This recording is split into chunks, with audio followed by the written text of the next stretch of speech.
Circuitos de control de motores. Docente David Velasco. Circuitos para alarma audible con silenciador. Manejaremos unos circuitos para que ustedes puedan entender su funcionamiento. Tenemos aquí un circuito en el cual se encuentra un interruptor de presión, una bocina, una lámpara piloto, la manejamos como R, generalmente se pone como rojo, B verde, dos botones instantáneos, que uno es normalmente cerrado y otro es normalmente abierto. Es decir, que el normalmente cerrado, cuando yo lo presiono, se abre, y el normalmente abierto, cuando lo presiono, se cierra. Lo suelto y vuelven a su posición normal. Tenemos una bobina de un relevador que la manejamos como S. Esa bobina cuenta con dos contactos. Uno normalmente cerrado, que está en serie con la bocina, y uno normalmente abierto, que está en paralelo con el botón OFF, generalmente conocemos como botón de arranque. Cuando la presión, tenemos ahí un interruptor de presión, cuando la presión aumenta, este va a originar que se cierre ese interruptor. Al cerrarse ese interruptor, se activa la alarma, la bocina empieza a sonar y enciende la luz piloto rojo, indicando que existe una falla o que existe una alta presión.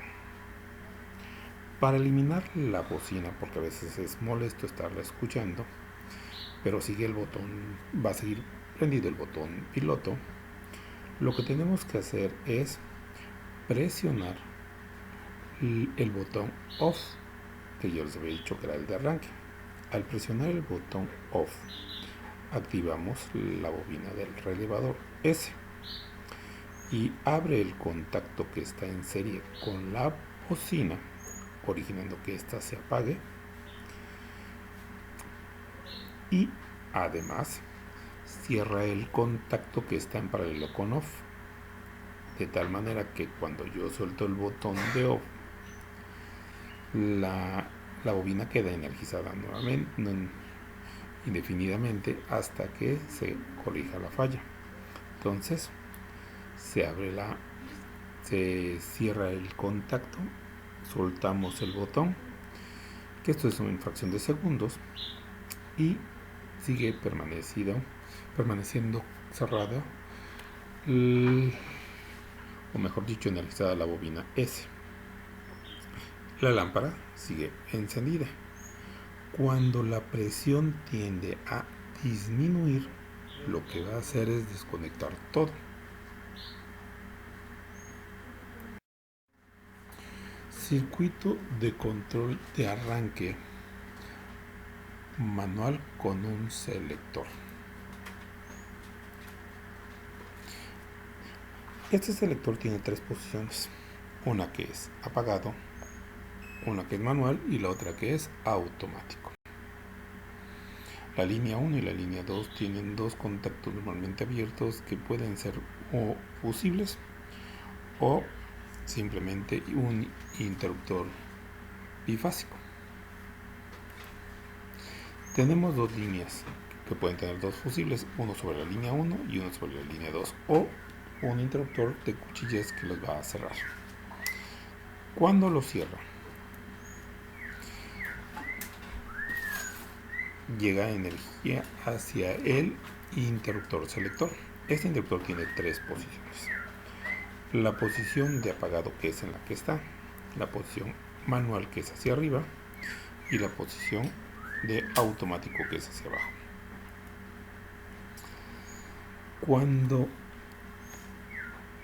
Pero tenemos una lámpara piloto que va a estar siempre encendida. Cuando cerramos el interruptor principal, la lámpara piloto se enciende, indicándonos que podemos empezar a trabajar con este equipo. Si el selector está en manual, el motor estaría funcionando. Empieza a funcionar, hasta que yo lo vuelvo a poner en la posición de off o de apagado, y el motor se apaga. Si selecciono el punto de automático, el flotador va a encender y apagar el motor. En este caso, cuando el flotador está abajo, se apaga. Cuando el flotador sube, prende, y así va a estar prendiendo y apagando, prendiendo y apagando, prendiendo y apagando dicho motor. Si no quiero ya utilizar, lo que hago es abrir los dos contactos que están en la línea 1 y en la línea número 2. Veamos que en un circuito de control va a haber un diagrama de fuerza, que es donde se conecta el motor, y va a haber un diagrama de control, que es donde vamos a estar tratando de controlar ese motor. En el circuito de fuerza se puede ver cómo se alimenta el motor, pero solo cuando los contactos M del contactor se cierran. Esto se logra cuando la bobina recibe energía del circuito de control, y para ello se debe presionar el botón de arranque, y para pararlo tendríamos que presionar el botón de paro. Más adelante, cuando veamos el circuito de 3 hilos, lo analizaremos o lo entenderemos un poquito mejor. Además, cuenta con unos relevadores de sobrecarga. Estos están sobre el circuito de fuerza, y estos relevadores, cuando perciben una corriente alta, lo que van a hacer es abrir el contacto normalmente cerrado que está en el circuito de control, y lógicamente al abrir el contacto va a parar el motor hasta que se llegue a reparar la falla. Existen dos tipos de circuitos, uno que es el de dos alambres. El control de dos alambres o dos hilos se llama básicamente así porque se conectan dos alambres a un dispositivo de control, el cual puede ser un interruptor de temperatura, un flotador de límite, etcétera, etcétera, etcétera. Es simplemente él lo va a controlar. El funcionamiento básico de este control es cuando se cierra el interruptor del equipo, va a energizar la bobina, la cual cerrará el contacto de la línea para que así energice el motor. Esto genera un control automático que va a estar prendiendo y parando y arrancando cada vez que el interruptor, ya sea flotador o interruptor de presión, lo indique. Tiene la ventaja que el operario no tendrá que arrancar nuevamente la máquina, pero hay una desventaja de que los materiales en producción se pueden dañar al arrancar repentinamente la máquina.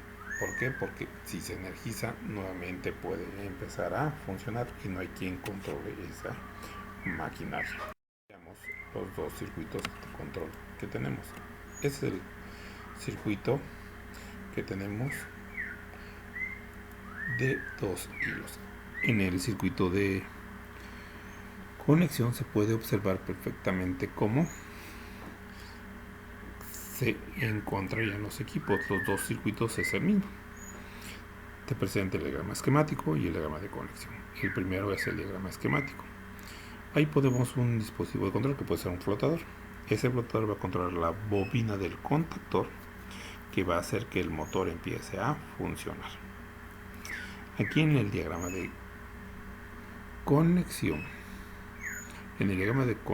se puede ver que hay un contacto auxiliar. Ese contacto auxiliar no lo vamos a utilizar. Recordarán que cuando vimos los contactores había 4 contactos, 3 principales que eran los que controlaban el motor, y uno auxiliar que era el que iba a controlar el paro y el arranque. Más adelante lo veremos en el diagrama de 3 hilos.